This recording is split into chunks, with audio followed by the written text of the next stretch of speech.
बंधुओं, मातृशक्ति।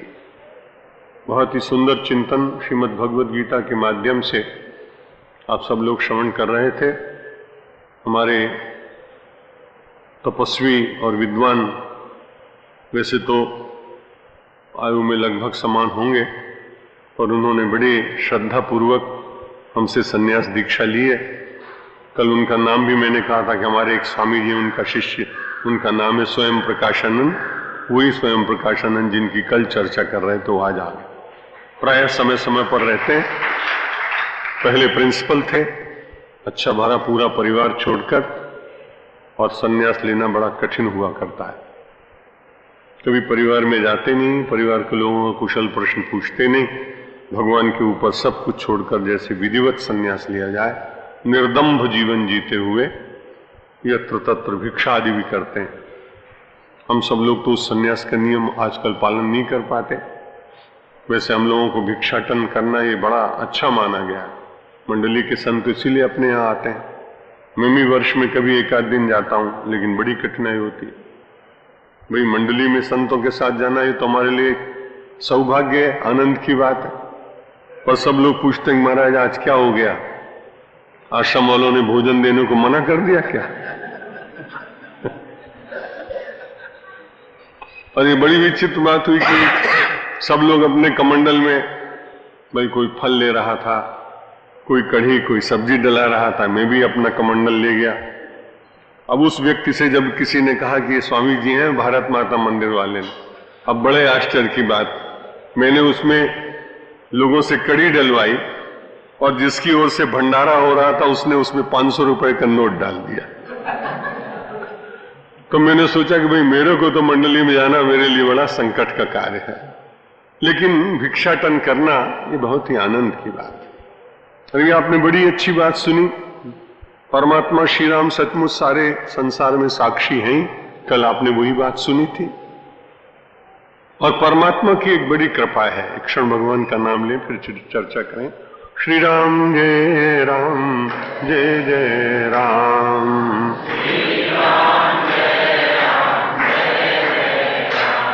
श्री राम जय राम, जय राम, जय जय राम।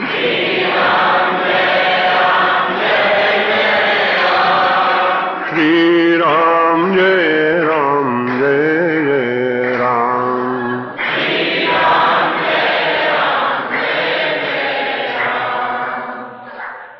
तो परमात्मा जो है वास्तव में साक्षी तो है। वे और उपनिषद ने भी कहा है, साक्षी चेता केवलो निर्गुणश्च। परमात्मा सारे चैतन्य का चैतन्य है, सबका साक्षी है, कर्तृत्व और भोक्तृत्व के अभिमान से रहित है, लेकिन उसकी करुणा बड़ी दिखाई पड़ती है। अगर हम सब लोग संसार में कुछ अनुचित कर्म कर रहे हों और कोई भूल से साक्षी मिल जाए और वो जाकर के न्यायालय में कह दे कि मैं इसका साक्षी हूं, तो उसके अनुसार दंड बहुत बड़ा मिल सकता है। हत्या के संबंध में तो कभी चश्मदीद गवाह मिल जाए तो तुरंत 12 वर्ष, 14 वर्ष, 20 वर्ष का आजन्म कारावास हो जाता है। जब ये साक्षी शब्द कभी आता है तो उसके साथ परमात्मा की करुणा का बड़ा स्मरण होता है, क्योंकि वो मेरे प्रत्येक अंतर के चिंतन का भी साक्षी है। लेकिन जब कभी यमराज और धर्मराज निर्णय करने के लिए बैठते हैं, तब भगवान कभी जाकर ये नहीं कहता है कि मैं इनका साक्षी हूं। वो हरदम दूर रहता है कि मैं अपने आदमी को दंड कैसे दिला सकता हूं। उसकी करुणा देखिए, कितनी सीमा है उसकी। स्वकर्म के अनुसार व्यक्ति को अपना फल मिलता होगा, लेकिन परमात्मा बीच में जाकर साक्षी बनकर कभी नहीं कहते कि नहीं, मैं उपस्थित था, मेरे सामने इस व्यक्ति ने ऐसा अनर्थ का कर्म किया। अगर आप ये विचार करेंगे तो साक्षी जहां उनके निर्गुणत्व का स्मरण कराता है, वहीं साक्षी शब्द परमात्मा की अनंत करुणा का भी स्मरण कराता है। लोग तो कई बार ब्लैकमेलिंग करते हैं, उनको मालूम भी नहीं होता है। वो लोग कहते हैं तुम्हारी हमें एक बात का पता है, और पत्रकार इस देश में तो बहुत बार ऐसी बातें करते हैं।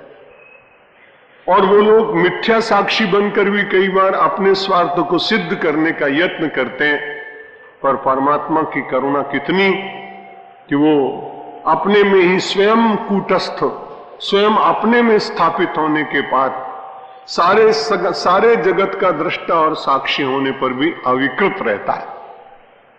जीव में विकृति आती है, ब्रह्म अविकारी है, इसलिए जहां साक्षी की बात कही जाती है वहीं परमात्मा के उस अविकारी स्वरूप का भी स्मरण होता है।